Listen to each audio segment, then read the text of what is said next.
शुक्लांबरधरं विष्णुं शशिवर्णं चतुर्भुजं प्रसन्नवदनं ध्यायेत् सर्वविघ्नोपशान्तये। व्यासं वसिष्ठनप्तारं शक्तेः पौत्रमकल्मषम् पराशरात्मजं वन्दे सुकतातं तपोनिधिं। व्यासाय विष्णुरूपाय व्यासरूपाय विष्णवे नमो वै ब्रह्मनिधये वासिष्ठाय नमो नमः। అవికారాయ శుద్ధాయ నిత్యాయ పరమాత్మనే। తాకట్లో ఉన్న మీ బంగారాన్ని విడిపించి ఆ రోజు ఆన్లైన్ రేటుకి కొంటాం శర్మ గోల్డ్ కంపెనీ। సదైక రూప రూపాయ విష్ణవే సర్వజిష్ణవే యస్య స్మరణ మాత్రేణ జన్మ సంసార బంధనాత్ విముచ్యతే నమస్తస్మై విష్ణవే ప్రభ విష్ణవే। ఓం నమో విష్ణవే ప్రభ విష్ణవే। శ్రీ వైశంపాయన ఉవాచ శ్రుత్వా ధర్మానశేషేణ పావనాని చ సర్వసః యుధిష్ఠిరః శాంతనవం పునరేవాభ్యభాషత। యుధిష్ఠిర ఉవాచ కిమేకం దైవతం లోకే కిం వాప్యేకం పరాయణం స్తువంతః కం కమర్చन्तః ప్రాప్నుయుర్మానవాః శుభం। को धर्मः सर्वधर्माणां भवतः परमो मतः किं जपन्मुच्यते जन्तुर्जन्म संसारबन्धनात्। श्रीभीष्म उवाच जगत्प्रभुं देवदेवमनन्तं पुरुषोत्तमं स्तुवन्नामः सहस्रेण पुरुषः सततोत्थितः तमेव चार्चयन्नित्यं भक्त्वा पुरुषमव्ययम् ध्यायन् स्तुवन्नमस्यंश्च यजमानस्तमेव च। अनादिनिधनं विष्णुं सर्वलोकमहेश्वरं लोकाध्यक्षं स्तुवन्नित्यं सर्वदुःखातिको भवेत्। ब्रह्मण्यं सर्वधर्मज्ञं लोकानां कीर्तिवर्धनं लोकनाथं महद्भूतं सर्वभूतभवोद्भवं। येष मे सर्वधर्माणां धर्मोऽधिकतमो मतः यद्भक्त्वा पुण्डरीकाक्षं स्तवैरर्चेन्नरः सदा। परमं यो महत्तेजः परमं यो महत्तपः परमं यो महद्ब्रह्म परमं यः परायणम् पवित्राणां पवित्रं यो मङ्गलानां च मङ्गलम् दैवतं देवतानां च भूतानां यो व्ययः पिता यतः सर्वाणि भूतानि भवन्त्यादियुगागमे यस्मिंश्च प्रलयं यान्ति पुनरेव युगाक्षये तस्य लोकप्रधानस्य जगन्नाथस्य भूपते विष्णोर्नाम सहस्रं मे शृणु पापभयापहम्। यानि नामानि गौणानि विख्यातानि महात्मनः ऋषिभिः परिगीतानि तानि वक्ष्यामि भूतये। ऋषिर्नाम्नां सहस्रस्य वेदव्यासो महामुनिः छन्दो अनुष्टुप् तथा देवो भगवान् देवकीसुतः अमृतांशोद्भवो बीजं शक्तिर्देवकी नन्दनः त्रिसामा हृदयं तस्य शान्त्यर्थे विनियुज्यते। विष्णुं जिष्णुं महाविष्णुं प्रभविष्णुं महेश्वरम् अनेकरूपदैत्यान्तं नमामि पुरुषोत्तमम्। अस्य श्रीविष्णोर्दिव्यसहस्रनामस्तोत्रमहामन्त्रस्य श्रीवेदव्यासो भगवान् ऋषिः अनुष्टुप् छन्दः श्रीमहाविष्णुः परमात्मा श्रीमन्नारायणो देवता अमृतांशोद्भवो भानुरिति बीजम् देवकी नन्दनः स्रष्टेति शक्तिः उद्भवक्षोभणो देव इति परमो मन्त्रः शङ्खभृन्नन्दकी चक्रीति कीलकम् शाङ्गधन्वा गदाधर इत्यस्त्रम् रथाङ्गपाणिरक्षोभ्य इति नेत्रम् त्रिसामा सामगः सामेति कवचम् आनन्दं परब्रह्मेति योनिः ऋतुः सुदर्शनः काल इति दिग्बन्धः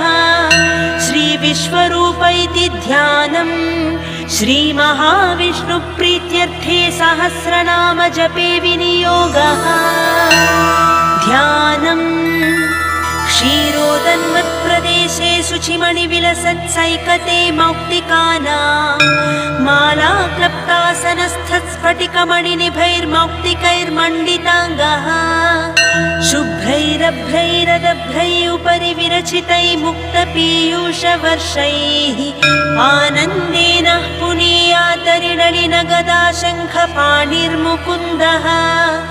भूः पादौ यस्य नाभिः व्यदसुरनिलः चन्द्रसूर्यौ च नेत्रे कर्णावासा शिरोध्यौ मुखमपि दहनो यस्य वास्तेयमब्धिः अन्तस्थं यस्य विश्वं सुरनरखगो भोगि गन्धर्वदैत्यैः चित्रं रम्यते तं त्रिभुवनवपुषं विष्णुमीशं नमामि। ॐ नमो भगवते वासुदेवाय। शान्ताकारं भुजगशयनं पद्मनाभं सुरेशं विश्वाधारं गगनसदृशं मेघवर्णं शुभाङ्गं लक्ष्मीकान्तं कमलनयनं योगिहृद्यानगम्यं वन्दे विष्णुं भवभयहरं सर्वलोकैकनाथं मेघश्यामं पीतकौसेयवासं श्रीवत्साङ्गं कौस्तुभोभासिताङ्गं पुण्योपेतं पुण्डरीकायताक्षं विष्णुं वन्दे सर्वलोकैकनाथम्। नमः समस्तभूतानाम् आदिभूताय भूभृते अनेकरूपरूपाय विष्णवे प्रभविष्णवे सशङ्खचक्रं सकिरीटकुण्डलं सपीतवस्त्रं सरसीरुहेक्षणम् सहारवक्षस्थलशोभिकौस्तुभं नमामि विष्णुं शिरसा चतुर्भुजम्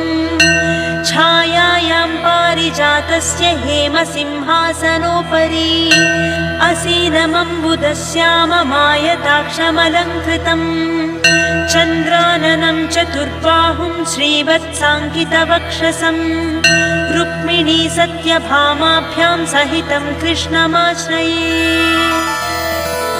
हरिः ओम्। विश्वं विष्णुर्वषट्कारो भूतभव्यभवत्प्रभुः भूतकृद्भूतभृद्भावो भूतात्मा भूतभावनः भूतात्मा परमात्मा च मुक्तानां परमागतिः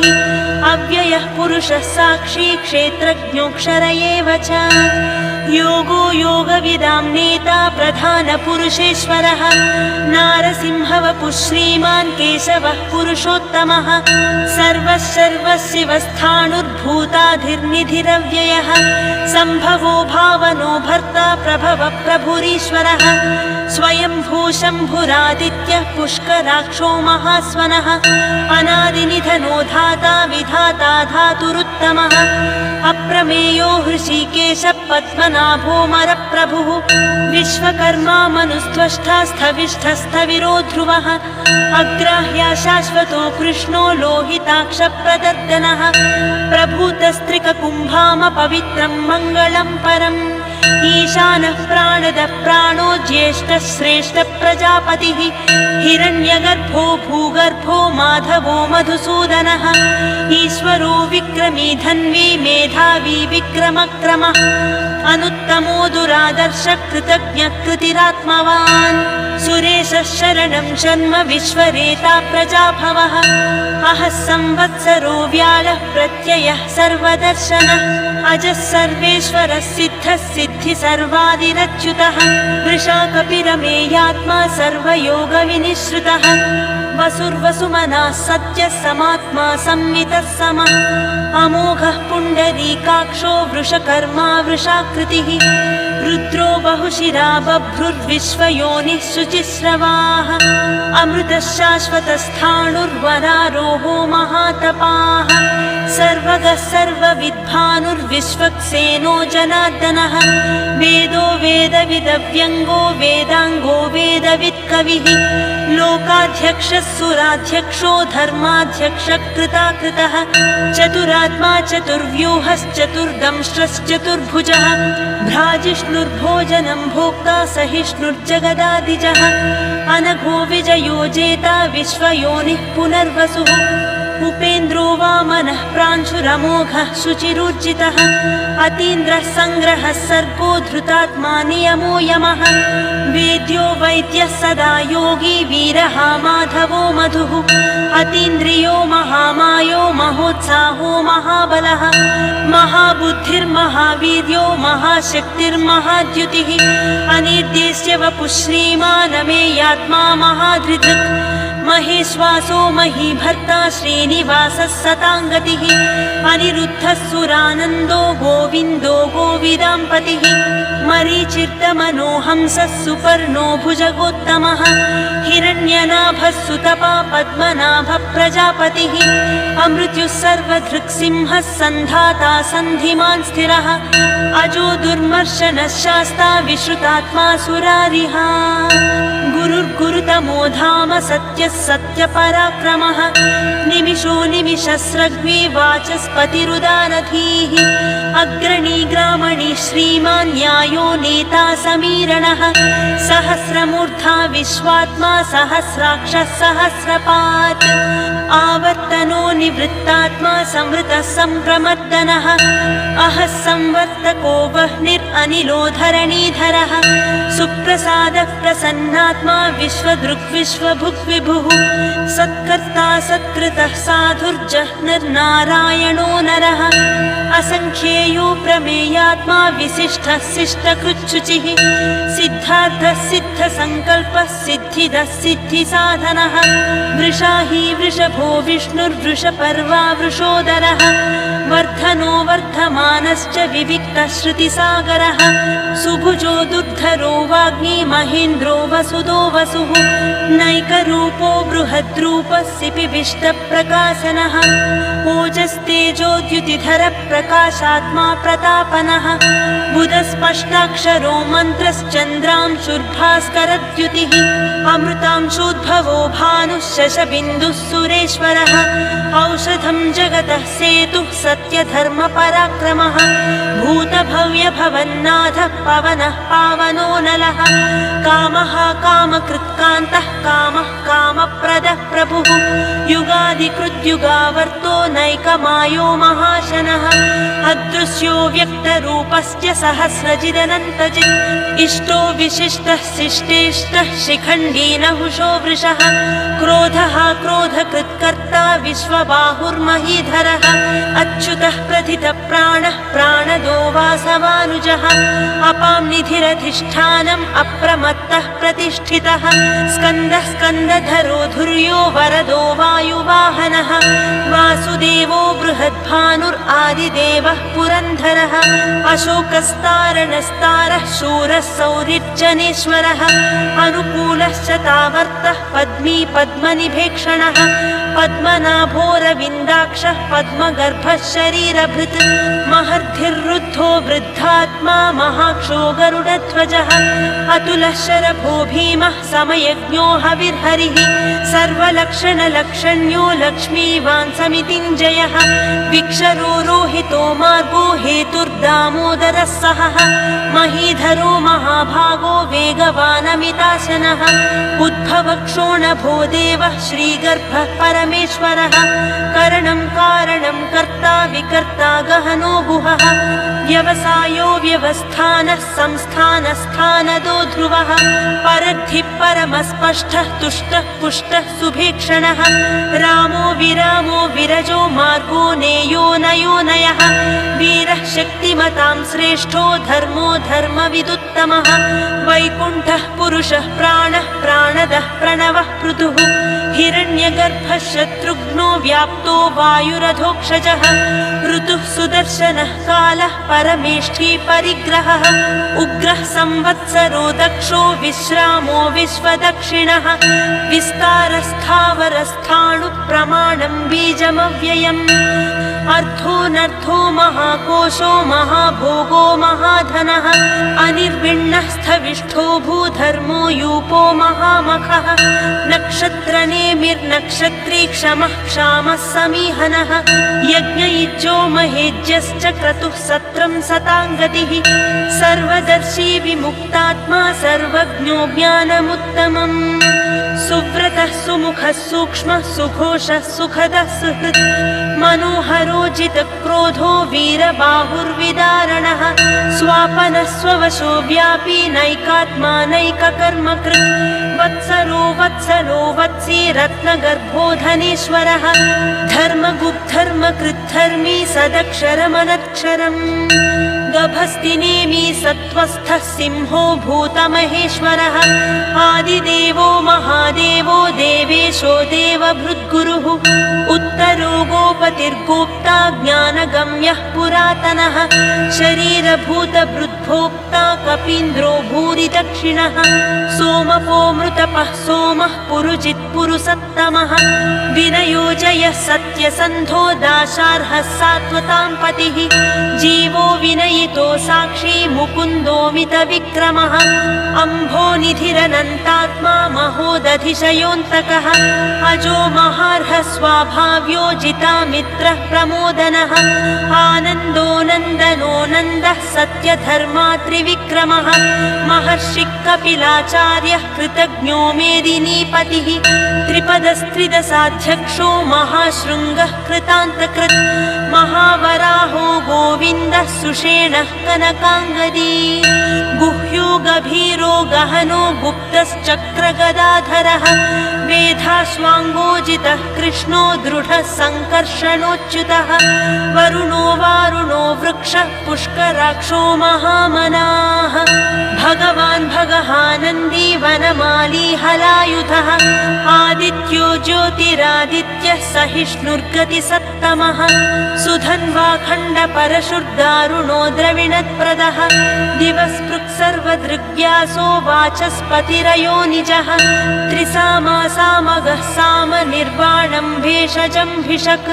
सन्न्यासकृच्छमः शान्तो निष्ठा शान्तिः परायणम् शुभाङ्गः शान्तिदः स्रष्टा कुमुदः कुवलेशयः गोहितो गोपतिर्गोप्ता वृषभाक्षो वृषप्रियः अनिवर्ती निवृत्तात्मा संक्षेप्ताक्षेमकृच्छिवः श्रीवत्सवक्षा श्रीवासः श्रीपतिः श्रीमताम्बरः श्रीधः श्रीशः श्रीनिवासः श्रीनिधिः श्रीविभावनः श्रीधरः श्रीकरः श्रेयः श्रीमान् लोकत्रयाश्रयः स्वक्षस्वङ्गः शतानन्दो नन्दिर्ज्योतिर्गणेश्वरः विजितात्मा विधेयात्मा सत्कीर्तिश्छिन्न संशयः उदीर्णः सर्वतश्चक्षुरनीशः शाश्वतस्थिरः भूषयो भूषणो भूतिर्विशोकः शोकनाशनः अर्चिष्मानर्चितः कुम्भो विशुद्धात्मा विशोधनः अनिरुद्धो प्रतिरथः प्रद्युम्नोमितविक्रमः कालनेमिनिहावीरः शौरिः शूरजनेश्वरः त्रिलोकात्मा त्रिलोकेशः केशवः केशिहा हरिः कामदेवः कामपालः कामी कान्तः कृतागमः अनिर्देश्य वपुर्विष्णुर्वीरोऽनन्तो धनञ्जयः ब्रह्मण्यो ब्रह्मकृत् ब्रह्मा ब्रह्म ब्रह्मविवर्धनः ब्रह्मविद् ब्राह्मणो ब्रह्मी ब्रह्मज्ञो ब्राह्मणप्रियः महाक्रमो महाकर्मा महातेजा महोरगः महाक्रतुर्महायज्वा महायज्ञो महाहविः स्तव्यस्तव्यप्रियस्तोत्रं स्तुतिस्तोतारणप्रियः पूर्णः पूरयिता पुण्यः पुण्यकीर्तिरनामयः मनोजवस्तीर्थकरो वसुरेता वसुप्रदः वसुप्रदो वासुदेवो वसुर्वसुमनाहविः सद्गतिः सत्कृतिः सत्ता सद्भूतिः सत्परायणः शूरसेनो यदुश्रेष्ठः सन्निवासः सुयामुनः भूतावासो वासुदेवः सर्वासु निलयो नलः दर्पः दर्पदो दृप्तो दुर्धरोधा पराजितः विश्वमूर्तिर्महामूर्तिर्दीप्तमूर्तिरमूर्तिमान् अनेकमूर्तिरव्यक्तः शतमूर्तिः शताननः एको नैकः स वः कः किं यत्तत्पदमनुत्तमम् लोकबन्धुर्लोकनाथो माधवो भक्तवत्सलः सुवर्णवर्णो हेमाङ्गो वराङ्गश्चन्दनाङ्गदी वीरः विषमः शून्यो घृताशीरचलश्चलः अमानी मानदो मान्यो लोकस्वामी त्रिलोकधृक्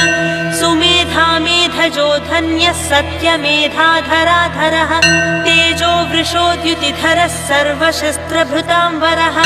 प्रग्रहो निग्रहो व्यग्रो नैकशृङ्गो गदाग्रजः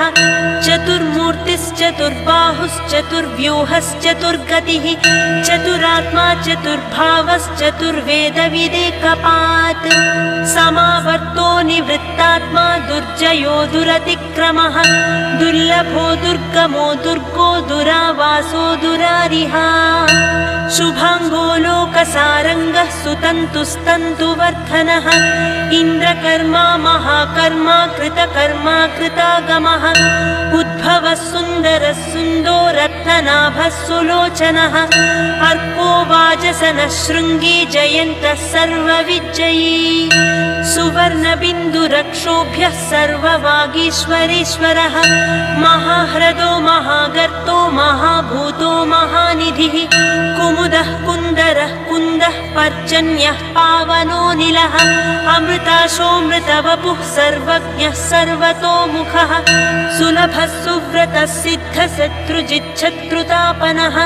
न्यग्रोधोदुम्बरो स्वत्थच्चाणूरान्ध्रनिशोधनः सहस्रार्चिः सप्तजिह्वा सप्तेधा सप्तवाहनः अमूर्तिरनघोचिन्त्यो भयकृद्भयनाशनः अणुबृहत्कृशस्थूलो गुणभृन्निर्गुणो महान् अधृतस्वधृतस्वास्यः प्राग्वंशो वंशवर्धनः भारभृत्कथितो योगी योगीशः सर्वकामदः आश्रमश्रमणः क्षामः सुपर्णो वायुवाहनः धनुर्धरो धनुर्वेदो दण्डो दमयितादमः अपराजितः सर्वसहो नियन्ता नियमो यमः सत्त्ववान् सात्विकः सत्यः सत्यधर्मपरायणः अभिप्रायः प्रियार्होर्हः प्रियकृत्प्रीतिवर्धनः विहाय सगतिर्ज्योतिः सुरुचिर्हुतभुग्विभुः रविर्विरोचनः सूर्यः सविता रविलोचनः अनन्तो हुतभुग्भोक्ता सुखदो नैकजोऽग्रजः अनिर्विण्णः सदामर्षि लोकाधिष्ठानमद्भुतः सनातनतमः कपिलः कपिरव्ययः स्वस्तिदः स्वस्तिकृत् स्वस्ति स्वस्ति भुक् स्वस्ति दक्षिणः अरौद्रः कुण्डली चक्री विक्रम्योर्जितशासनः शब्दातिगः शब्दसः शिशिरः सर्वरीकरः अक्रूरः पेशलो दक्षो दक्षिणः क्षमिणाम्बरः विद्वत्तमो वीतभयः पुण्यश्रवणकीर्तनः उत्तारणो दुष्कृतिः पुण्यो दुःस्वप्ननाशनः वीरः रक्षणः सन्तो जीवनः पर्यवस्थितः अनन्तरूपोऽनन्तश्रीर्जितमन्युर्भयापहः चतुरश्रो गभीरात्मा विदिशो व्यादिशो दिशः अनादिर्भूर्भुवो लक्ष्मी सुविरो रुचिराङ्गदः जननो जनजन्मादिर्भीमो भीमपराक्रमः आधारनिलयो धाता पुष्पहासप्रजागरः ऊर्ध्वगः सत्पथाचार प्राणदः प्रणवः पणः प्रमाणं प्राणनिलयः प्राणभृत् प्राणजीवनः तत्त्वं तत्त्वविदेकात्मा जन्म मृत्युजरातिगः भूर्भुवः स्वस्तरुस्तार सविता प्रपितामहः यज्ञो यज्ञपतिर्यज्वा यज्ञाङ्गो यज्ञवाहनः यज्ञभृत्यज्ञकृत्यज्ञे यज्ञभुक्यज्ञसाधनः यज्ञान्तकृत्यज्ञगुह्यमन्नमन्नादयेव च आत्मयोनिस्वयं जातो वैखानः सामगायनः देवकीनन्दनः स्रष्टा क्षितीशः पापनाशनः शङ्खभृन्नन्दकी चक्री शाङ्गधन्वा गदाधरः रथाङ्गपाणिरक्षोभ्यः सर्वप्रहरणायुधः सर्वप्रहरणायुध ॐ नमः इति वनमाली गदीशाङ्गी शङ्खी चक्री च नन्दकी श्रीमान्नारायणो विष्णुर्वासुदेवोऽभिरक्षतु वनमाली गदीशाङ्गी शङ्खी चक्री च नन्दकी श्रीमान् नारायणो विष्णुर्वासुदेवोऽभिरक्षतु इतीदं कीर्तनीयस्य केशवस्य महात्मनः नाम्नां सहस्रं दिव्यानामशेषेण प्रकीर्तितम् य इदं शृणुयान्नित्यं यच्छापि परिकीर्तयेत् नाशुभं प्राप्नुयात् किञ्चित् सोमुत्रेह च मानवः वेदान्तगो ब्राह्मणः स्यात् क्षत्रियो विजयी भवेत् वैश्यो धनसमृद्धः स्यात् शूद्रः सुखमवाप्नुयात् धर्मार्थी प्राप्नुयात् धर्मम् अर्थार्थी चार्थमाप्नुयात् कामानवाप्नुयात् कामी प्रजार्थी प्राप्नुयात् प्रजाम् भक्तिमान् यः सदोत्थाय शुचिस्तद्गतमानसः सहस्रं वासुदेवस्य नाम्नामेतत् प्रकीर्तयेत् यशः प्राप्नोति विपुलं ज्ञाति प्राधान्यमेव च अचलां श्रियमाप्नोति श्रेयः प्राप्नोत्यनुत्तमम् न भयं क्वचिदाप्नोति वीर्यं तेजश्च विन्दति भवत्यरोगो द्युतिमान् बलरूपगणान्वितः रोगार्तो मुच्यते रोगात् बद्धो मुच्येत बन्धनात् भयान्मुच्येत भीतस्तु मुच्येतापन्न आपदः दुर्गाण्यतितरत्यासु पुरुषः पुरुषोत्तमम् स्तुवन्नाम सहस्रेण नित्यं भक्तिसमन्वितः वासुदेवाश्रयो मर्त्यो वासुदेवपरायणः सर्वपापविशुद्धात्मा याति ब्रह्म सनातनम् न वासुदेव भक्तानामशुभं विद्यते क्वचित् जन्म मृत्युजरा व्याधि भयं नैवोपजायते इमं स्तवमधीयानः श्रद्धा भक्तिसमन्वितः यज्ञेतात्मा सुखक्षान्ति श्रीधृति स्मृतिकीर्तिभिः न क्रोधो न च मात्सर्यं न लोभो नाशुभामतिः भवन्ति कृतपुण्यानां भक्तानां पुरुषोत्तमे द्यौस चन्द्रार्कनक्षत्राखं दिशो भूर्महोदधिः वासुदेवस्य वीर्येण विधृतानि महात्मनः ससुरासुरगन्धर्वं स यक्षोरगराक्षसम् जगद्वसे वर्ततेदं कृष्णस्य सचराचरम् इन्द्रियाणि मनोबुद्धिः सत्त्वं तेजो बलं धृतिः वासुदेवात्मकान्याहुः क्षेत्रं क्षेत्रज्ञ एव च सर्वागमानामाचारः प्रथमं परिकल्पते आचारप्रभवो धर्मो धर्मस्य प्रभुरच्युतः ऋषयः पितरो देवा महाभूतानि धातवः जङ्गमाजङ्गमं चेदं जगन्नारायणोद्भवम् योगो ज्ञानं तथा साख्यं विद्या शिल्पादिकर्म च वेदाशास्त्राणि विज्ञानमेतत् सर्वं जनार्दनात् एको विष्णुर्महद्भूतं पृथग्भूतान्यनेकशः त्रीं लोकान् व्याप्य भूतात्मा भुङ्क्ते विश्वभुगव्ययः इमं स्तवं भगवतो विष्णोर्व्यासेन कीर्तितम्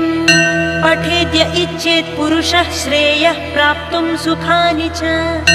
विश्वेश्वरमजं देवं जगतः प्रभुमव्ययम् भजन्ति ये पुष्कराक्षं न ते यान्ति पराभवम् न ते यान्ति पराभवम् ॐ नमः इति अर्जुन उवाच पद्मपत्रविशालाक्ष पद्मनाभसुरोत्तमा भक्तानामनुरक्तानां त्राता भव जनार्दन श्रीभगवानुवाच यो मां नाम सहस्रेण स्तोतुमिच्छति पाण्डव सोऽहमेकेन श्लोकेन स्तुत एव न संशयः स्तुत एव न संशय ॐ नमः इति व्यास उवाच वासनाद्वासुदेवस्य वासितं भुवनत्रयम् सर्वभूतनिवासोऽसि वासुदेव नमोऽस्तु ते वासुदेव नमोऽस्तु ते ॐ नमः इति पार्वत्युवाच केनोपायेन लघुना विष्णोर्नाम सहस्रकम् पठ्यते पण्डितैर्नित्यं श्रोतुमिच्छाम्यहं प्रभो। ईश्वर उवाच श्रीराम राम रामेति रमे रामे मनोरमे सहस्रनाम तत्तुल्यं रामनाम वरानने। श्रीराम राम रामेति रमे रामे मनोरमे सहस्रनाम तत्तुल्यं रामनाम वरानने। रामनाम वरानन ॐ नमः इति ब्रह्मोवाच नमोऽस्त्वनन्ताय सहस्रमूर्तये सहस्रपादाक्षिशिरोरुबाहवे। सहस्रनाम्ने पुरुषाय शाश्वते सहस्रकोटियुगधारिणे नमः। सहस्रकोटियुगधारिणे नमो नमः इति। सञ्जय उवाच यत्र योगेश्वर कृष्णो यत्र पार्थो धनुर्धरः तत्र श्रीर्विजयो भूतिर्ध्रुवा नीतिर्मतिर्मम। श्रीभगवानुवाच अनन्याश्चिन्तयन्तो मां ये जना पर्युपासते तेषां नित्याभियुक्तानां योगक्षेमं वहाम्यहम्। परित्राणाय साधूनां विनाशाय च दुष्कृतां धर्म संस्थापनार्थाय सम्भवामि युगे युगे। आर्ता विषण्णा शिथिलाश्च भीताः घोरेषु च व्याधिषु वर्तमानाः संकीर्त्य नारायण शब्दमात्रं विमुक्तदुःखा सुखिनो भवन्तु। कायेन वाचा मनसेन्द्रियैर्वा बुद्ध्यात्मना वा प्रकृते स्वभावात् करोमि यद्यत् सकलं परस्मै नारायणायेति समर्पयामि।